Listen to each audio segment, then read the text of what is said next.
terobosan Merdeka Belajar ke-23, buku bacaan bermutu untuk literasi Indonesia. Kepada Mas Menteri Nadiem Anwar Makarim, kami silahkan.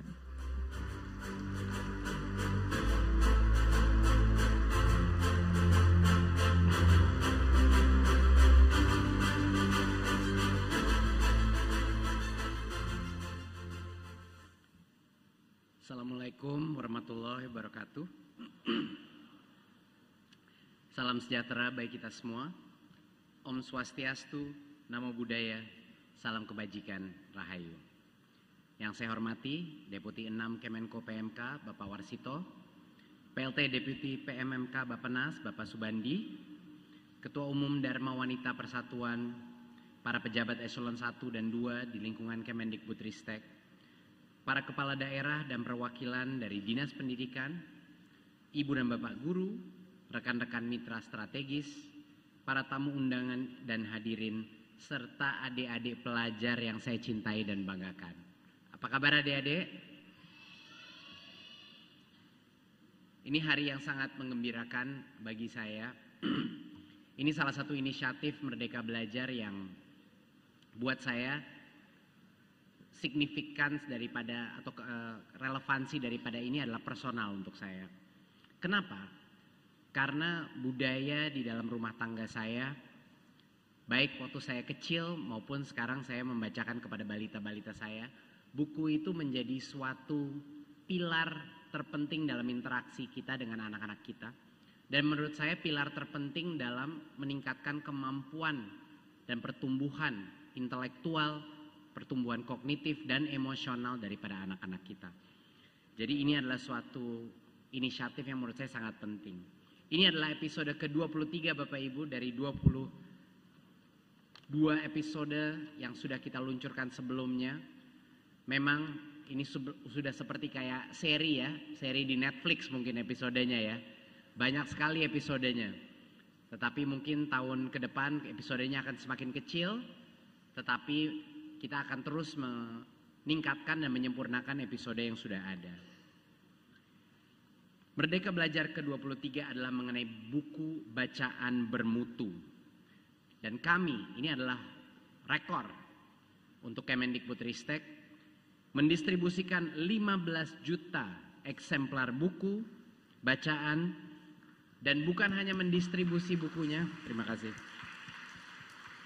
Bukan hanya mendistribusi bukunya ya, tetapi juga didampingi dengan pelatihan dan pendampingan, dan ini menyentuh lebih dari 20.000 PAUD dan SD di seluruh Indonesia ya. Dampaknya sangat besar. Bapak Ibu, saya sangat sedih selalu harus mengingatkan mengenai hasil asesmen nasional kita. Seperti yang Mbak Widya tadi bilang, 1 dari 2 peserta didik kita sampai sekarang belum mencapai kompetensi minimum literasi. Yang Bapak Ibu lihat di sebelah kiri ini yang merah dan kuning, itu adalah jumlah siswa kita yang masih di bawah minimum kompetensi hasil AN 2021. Ini bukan berita baru, kita sudah mengetahui ini lama, data-data dari PISA pun sudah menunjukkan ini kepada kita dan mengkonfirmasi lagi dengan hasil AN. Ini adalah satu permasalahan yang fundamental yang harus kita ubah. Dan kesenjangan ini sangat tinggi antara daerah. Ya, kita melihat di sini daerah-daerah sangat berbeda. Setiap provinsi, setiap kabupaten, bahkan dalam provinsi yang sama pun perbedaan antara kabupaten pun sangat besar. Kita melihat tingkat-tingkat literasi terendah kita itu tersebar di seluruh Indonesia. Di Pulau Jawa, banyak yang orang mengira Pulau Jawa udah tidak ada masalah literasi, itu salah total. Pulau Jawa pun kita mengalami berbagai macam isu atau krisis literasi di dalam Pulau Jawa pun. Tapi tentunya di pulau-pulau lain permasalahan itu lebih melebar lagi. Jadi ini bukan permasalahan yang rata ya, tapi di tempat-tempat spesifik di Indonesia yang harus kita target.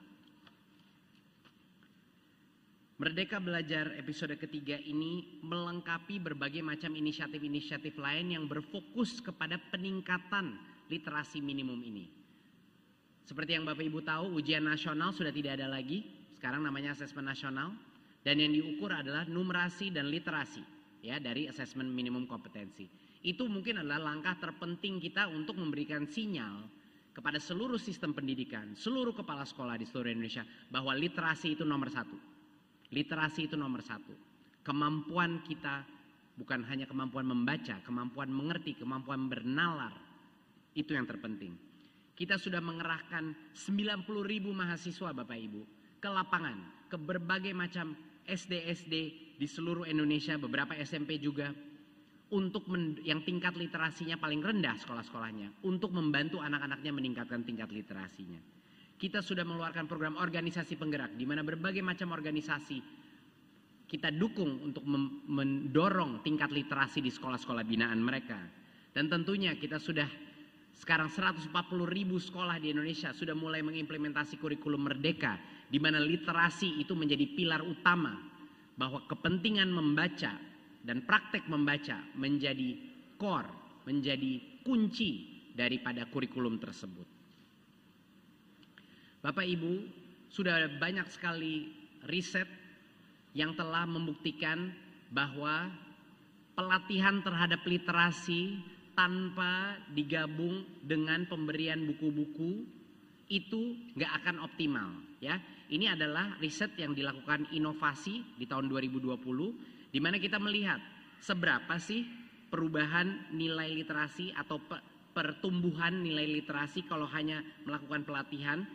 Di kemampuan membaca anak, pelatihan itu menghasilkan lumayan 10% peningkatannya. Tetapi kalau kita gabung dengan buku-buku yang menarik untuk anak-anak, itu dampaknya menjadi 18% peningkatannya. Luar biasa masif. Jadi poin saya Bapak Ibu, nggak bisa satunya doang. Nggak bisa pelatihan doang, tapi nggak dengan buku-buku yang bermutu. Dan juga nggak bisa buku-buku bermutu doang tanpa ada pelatihannya. Jadi ini dua hal tidak bisa dipisahkan. Buku itu punya peran yang sangat penting. Dan saya benar-benar merasa ini di rumah tangga saya sendiri. Bahwa untuk anak-anak saya, buku itu adalah suatu jendela. Kenapa jendela? Karena dia bisa melihat keluar ke dunia yang mungkin dia tidak tahu mengetahui. Dia belum pernah melihat negara baru, budaya baru, fantasi baru. Jendela ke dunia yang sangat berbeda dari dirinya. Dan buat anak-anak itu sangat menarik. Dan yang kedua, kalau dia mulai berani, dia mulai percaya diri, dia akan menjadikan buku itu sebagai pintu, ya, pintu yang bisa digeser untuk dia melewati pintu tersebut, untuk dia keluar dari zona nyaman dia, keluar daripada konteksnya dia sendiri, masuk ke dalam dunia baru dan menaruh dirinya dia ke dalam dunia baru itu, yang benar-benar melatih imajinasi dia. Dan buku-buku yang terhebat itu benar-benar bisa menjadi cermin untuk anak-anak itu bisa melihat dirinya sendiri, untuk refleksi mengenai apa yang terjadi dalam hidupnya dia, di dalam rumah tangganya dia, hubungan-hubungan dengan teman-temannya dia, hubungan dengan orang tua dia, dengan gurunya dia, dan lain-lain. Jadi ini suatu analogi terhadap buku yang menurut saya sangat powerful, ya, sangat kena, karena saya mengalami itu di rumah tangga saya dengan 3 putri saya juga. Dan pemilihan buku yang tidak tepat ini adalah membuat upaya penumbuhan minat baca itu sangat-sangat tidak efektif. Ini yang saya sudah lihat di mana-mana Bapak Ibu. Saya sudah ke berbagai macam daerah, saya selalu minta tolong saya ditunjukkan perpustakaannya. Dan ini udah standar. Pertama, perpustakaan itu buku bertumpuk-tumpuk, gak ada yang bisa kelihatan. Gak bisa kelihatan buat gurunya aja gak tahu isinya buku-bukunya apa, apalagi muridnya. Kedua, berdebu. Kenapa berdebu? Ya jelas berdebu, karena tidak pernah dikunjungi, tidak pernah dibuka buku-bukunya, apalagi dibacakan. Ketiga, pada saat saya akhirnya ambil itu buku berdebu dari perpustakaan itu, topik-topiknya, ini waktu itu saya sering datang ke SD misalnya, itu sama sekali tidak nyambung dengan minat anak. Apakah ini akan menyenangkan untuk anak apa tidak? Itu pertanyaan itu tidak pernah, jarang sekali dijawab. Kebanyakan orang dewasa itu selalu memberikan buku-buku, baik pemerintah, kementerian kami pun salah dalam hal ini, selalu memberikan buku-buku yang menurut kita penting untuk anak. Apa kita mau menaruh moralitas kita kepada anak secara paksa, atau kita ingin anak ini belajar skill-skill yang penting untuk masa depannya dia, bla bla bla. Tapi tidak pernah memikirkan pertanyaan yang terpenting. Ini asik gak sih buat anak? Ini menyenangkan gak sih buat anak ini? Dan itu adalah error kita selama ini. Dan inilah sebenarnya kunci daripada Merdeka Belajar itu adalah perubahan paradigma itu. Yuk kita cariin buku yang seru buat anak-anak. Gitu. Jadi program ini pada tahun 2022 kita dengan kolaborasi dengan Badan Bahasa, Beskap, Ditjen PDM dan Ditjen GTK ini luar biasa. Ada berbagai macam dirjen berkolaborasi untuk ini. Di bawah pimpinannya Badan Bahasa di sini untuk meluncurkan program buku bacaan bermutu untuk kita. Tadi saya sudah bilang 15 juta eksemplar. Ada 3 pilar dari program ini. 1, pemilihan bukunya, kurasi bukunya, dan penjenjangan dari buku tersebut. 2, distribusi cetak. Dan 3, pelatihan dan pendampingan. Ini tanpa 3 pilar ini nggak mungkin sukses. Sangat membutuhkan 3 pilar ini untuk program ini benar-benar jalan. Kita masuk ke pilar yang pertama. Pemilihan dan perjenjangan. Seperti yang saya sudah jelaskan, kita memilih buku-buku yang seru untuk anak. Yang punya kadar keasikan, kesenangan bagi anak. Dengan visual yang luar biasa. Makanya kita mencari di dalam negeri, di luar negeri, semua jenis buku-buku yang akan menyenangkan untuk anak. Ya, 716 judul buku, ya, dari pelatihan penulis ilustrator lokal, ada terjemahan bahasa daerah ke bahasa Indonesia, jadi cerita-cerita daerah yang kita terjemahkan, dan juga cerita-cerita dari luar negeri yang kita terjemahkan ke bahasa Indonesia. Jadi kombinasi, sehingga lebih lagi menarik buat anak-anak kita. Ya, sebelumnya itu seperti yang saya sudah jelaskan, ya banyaklah ada buku-buku yang nakut-nakutin anak, karena kita ingin memaksa atau mencekoki moralitas kita kepada anak-anak kita. Ada buku-buku yang sama sekali nggak nyambung sama konteksnya anak itu, tapi mungkin kita merasa itu penting buat masa depannya dia. Dan ada buku-buku yang memang tulisannya dan ceritanya membosankan, udah jelas gitu. Ini bukan ditulis oleh orang profesional yang punya daya imajinasi yang sangat tinggi. Sekarang kita merubah itu. Kita benar-benar mempunyai kriteria yang sangat penting. Kita tes buku-buku ini dengan anak-anak sebelumnya, dan kita pastikan bahwa tersedia buku bacaan bermutu di dalam perpustakaan atau pojok baca sekolah. Ini adalah perubahan besarnya. Seperti kita lihat, semua buku-buku ini punya cover-cover yang menarik. Gak ada bukunya di sini yang dilipat-lipat. Mereka dipajang sesuai minat anak-anak agar mereka tertarik. Ini buku bacaan yang telah dikurasi ini dijenjangkan. Ini poin yang sangat penting Bapak Ibu. Karena tanpa ini dijenjangkan, tidak mungkin guru bisa tahu secara mudah ini untuk anak yang mana, yang cocok untuk kelas berapa. Bahkan di satu kelas pun mungkin ada anak yang sudah jauh lebih cepat, ada anak yang jauh lebih lambat. Jadi guru itu bisa mengklasifikasi, mengkategorisasi anak-anak berdasarkan kemampuan membacanya. Dan ini bisa diakses juga secara publik, secara gratis melalui platform digital Kemendikbudristek. Ya.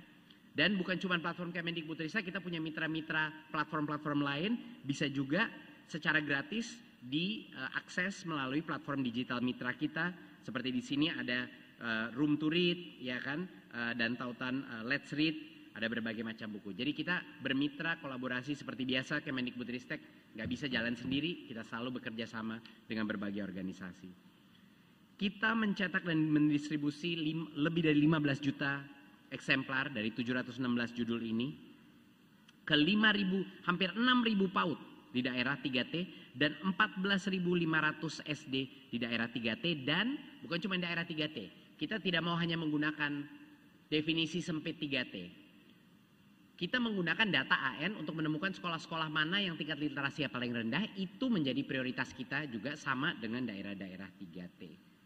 Ini luar biasa, Pak Amin udah cerita sama saya betapa sulitnya proses logistik mengirim buku-buku ini ke daerah-daerah. Itu aja kita luar biasa tantangannya untuk bisa sampai dengan selamat di sekolah-sekolah di tempat-tempat yang terpencil ini. Luar biasa, banyak sekali pembelajaran kita dari pengalaman ini.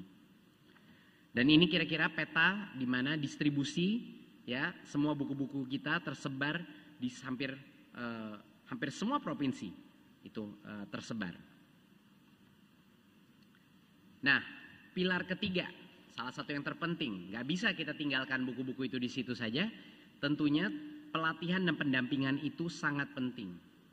Sebelumnya, kalau kita memberikan buku kepada sekolah, kita sering memberikan buku kepada sekolah, tapi udah ditinggal aja, dah. Semua senang, birokrasi senang, Pemda senang, Pemda mendapat menerima, birokrasi senang karena sudah terkirim, tapi sudah. Ini dalam bahasanya Pak Presiden adalah sent tapi belum delivered. Pak Presiden selalu menggunakan analogi itu untuk program-program yang ngirim aja, habis itu dilupakan. Nah, ini yang mau kita ubah, ya, berdasarkan visi Pak Presiden untuk kita harus pastikan benar-benar manfaatnya dirasakan. Sekarang kita melakukan berbagai macam pelatihan untuk pengelolaan daripada buku ini. Kepala sekolah, guru, pustakawan, kalau ada pustakawannya ya, nggak semua sekolah punya pustakawan. Ya, itu semuanya dilatih untuk bisa mengelola buku bacaan. Nomor satu, cara majang bukunya gimana? Itu satu yang luar biasa pentingnya.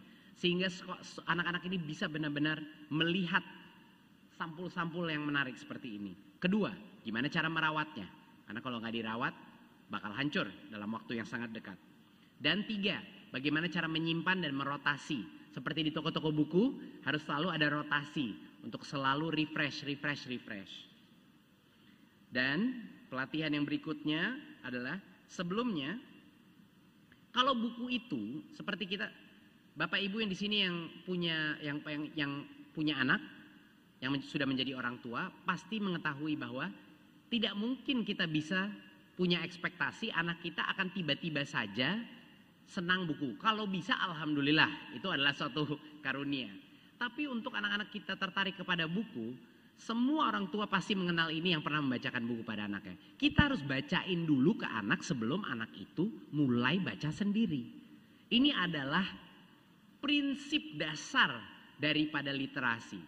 Anak itu harus dibacakan dulu sebelum dia membaca. Sekarang kita memulai ini praktek untuk membaca nyaring, read aloud, di mana kita mengajar guru-guru cara untuk membaca buku-buku cerita ini dengan cara yang sangat menarik, dengan intonasi yang menarik, ya. Lalu belajar bagaimana cara membaca bersama-sama, rame-rame membaca bersama. Dan jangan lupa, buku-buku ini bukan hanya untuk disimpan di sekolah. Buku-buku ini boleh dipinjamkan. Boleh dipinjamkan kepada anak-anak untuk dibawa pulang, asal dikembalikan tentunya. Ya, jadi jangan lupa, perpustakaan itu perpustakaan. Kita suka lupa, perpustakaan bukan tempat nyimpen buku. Perpustakaan adalah tempat untuk meminjam buku juga. Jadi anak itu bisa membawa pulang buku-buku tersebut dan menggunakan buku itu untuk kegiatan-kegiatan lain, ekstrakurikuler maupun kurikuler. Pelatihan ini dilakukan secara masif di setiap jenjang, ya, dari tingkat nasional, di tingkat regional, kabupaten dan sekolah. Banyak sekali partisipan dalam program ini yang kita lakukan pelatihan pada saat kita mengirim bukunya, ya. Jadi benar-benar ini adalah salah satu program pelatihan skala yang terbesar yang telah kita lakukan. Dan materi-materi pelatihan ini juga dapat diakses secara mandiri. Kita memberikan semua pelatihan ini secara gratis melalui aplikasi terbesar kita yang sudah digunakan 2 juta guru, namanya aplikasi Platform Merdeka Mengajar. PMM. Di sini akan ada berbagai macam pelatihan yang bisa diakses semua guru. Mau itu guru yang menerima buku maupun guru yang tidak menerima buku. Ya, semuanya bisa dilatih di sini. Kita melihat dari tadi video dan berbagai macam cerita-cerita yang saya dengar dari lapangan, sudah ada banyak sekali praktik-praktik baik pemanfaatan buku-buku seperti ini di lapangan. Salah satunya adalah anak-anak SD di Rote, ya, SDT Villa Rotendao, yang memanfaatkan buku untuk kegiatan membaca mandiri. Ini saya dengar ceritanya, anak-anak di Rote ini belum pernah melihat buku-buku dengan sampul-sampul yang begitu menarik. Ini salah satu contoh yang menarik di mana gurunya belum sempat membacakan. Anak-anak udah keburuan rebut-rebutan buat buku ini. Ya, itu satu indikasi aja bagi banyak banyak kita punya asumsi bahwa sebenarnya anak-anak di daerah itu tidak punya minat untuk membaca. Tapi ternyata di berbagai macam daerah asumsi itu salah Bapak Ibu.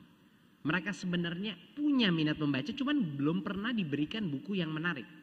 Ya, jadi itu yang harus kita benar-benar dalami lagi. Atau SDN 7 Kesiman dan Pasar yang sudah lebih canggih, mereka menggunakan proyektor, jadinya karena mereka tidak punya buku-buku raksasa untuk dibaca, mereka gunain proyektor aja yang sekarang sudah didistribusi oleh Kemdikbudristek melalui program digitalisasi sekolah. Kita distribusi laptop, kita distribusi proyektor dan lain-lain. Dan mereka menggunakan platform digital untuk menggantikan Big Book ini. Karena buku-buku ini semua bisa diakses secara digital juga. Atau SDK Kalam Kudus di Merauke yang memanfaatkan rak yang ada untuk memajang buku-buku sesuai jenjang baca. Jelas buat anak yang kelas mana mereka bisa tahu harus memilihnya di mana. Dan ada banyak juga organisasi-organisasi yang bisa menjadi contoh untuk berbagai macam aktivitas.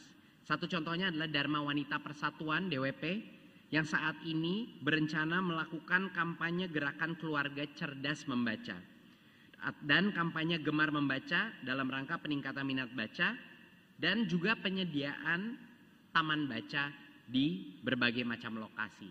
Jadi ini adalah suatu hal yang kami harapkan lebih banyak lagi organisasi seperti Dharma Wanita Persatuan bisa gotong royong untuk mendorong gerakan literasi ini. Dari awal saya selalu bilang gak ada satupun program Merdeka Belajar yang akan sukses kalau terus jadi kebijakan doang. Kalau hanya kebijakan, harus menjadi gerakan. Dan kalau mau menjadi gerakan itu butuh partisipasi masyarakat untuk terus mendorong. Nah, sekarang apa saja peran-peran yang bisa dilakukan bagi pihak-pihak yang menerima buku-buku ini?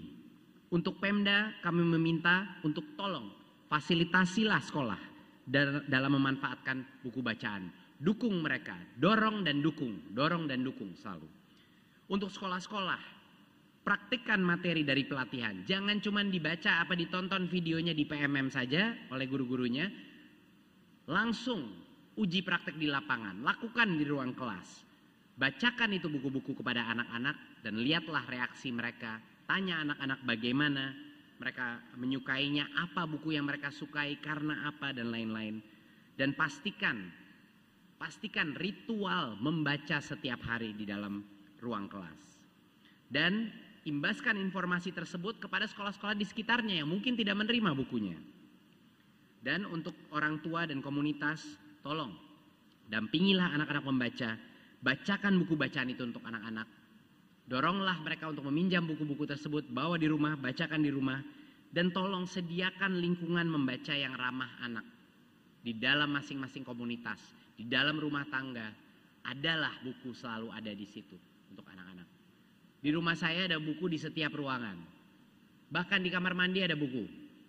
Semua buku anak saya. Jadi anak saya itu tidak bisa menghindari buku dimanapun. Saya sebarkan di mana-mana. Di ruang tidur saya ada buku, di ruang TV ada buku. Ruang makan pun ada buku, ya. Ini satu hal yang kami harapkan menjadi budaya baru di Indonesia. Buku di mana-mana, gitu. Dan untuk pihak-pihak yang tidak menerima buku ini, tentunya mayoritas sekolah tidak menerima. Kita tidak mungkin bisa mengirim ini kepada seluruh sekolah. Kita benar-benar memfokuskan sekolah yang tingkat literasi paling rendah. Tapi tolong, Pemda-Pemda sekarang mulai sosialisasikan buku bacaan. Gunakanlah anggaran untuk membeli buku-buku sendiri. Kami punya daftar banyak sekali, kita bisa membantu. Siapkan anggarannya. Kedua, untuk sekolah, akses modul pelatihan literasi di PMM, di aplikasi kita. Manfaatkan platform-platform digital, mitra-mitra kita maupun platform Kemendikbudristek untuk mendownload berbagai macam buku dalam berbagai format. Kembangkanlah koleksi buku dan ketahuilah bahwa membeli buku-buku cerita itu 100% boleh di dana BOS dan 100% penting untuk literasi, yaitu tujuan utamanya sekolah tersebut. Saya tahu banyak sekali sekolah-sekolah sangat ragu. Ini kalau bukan buku kurikulum saya boleh nggak membeli ini? Jawabannya sekarang bagi yang masih ragu-ragu, Mas Menteri bilang 100% halal dan boleh membelikan buku-buku cerita. Udah biar nggak ragu lagi. Walaupun itu bukan buku kurikulum, bukan buku paket. Ini sama pentingnya sama buku kurikulum. Sama pentingnya. Oke. Dan mulailah pembiasaan membaca tiap hari. Dan untuk orang tua sekali lagi, walaupun mungkin anaknya tidak menerima buku-buku ini di sekolahnya, dampingilah anak untuk membaca tiap hari. Dan terus menambah koleksi bacaan bermutu di dalam rumah tangga. Sekian Bapak Ibu paparan hari ini. Hari ini hari yang sangat membanggakan buat kami di Kemendikbudristek. Karena jarang-jarang kami bisa membuat suatu program yang bukan hanya baik untuk masa depan generasi, tetapi juga menyenangkan hati anak-anak di Indonesia. Untuk itu saya ingin berterima kasih kepada seluruh tim untuk kerja kerasnya yang luar biasa. Terima kasih Pak Amin untuk memimpin program ini. Dan terima kasih kepada mitra-mitra kita yang sudah terus mendampingi kita selama ini. Terima kasih. Wassalamualaikum warahmatullahi wabarakatuh. Waalaikumsalam warahmatullahi wabarakatuh. Terima kasih Mas Menteri, dipersilahkan untuk duduk kembali.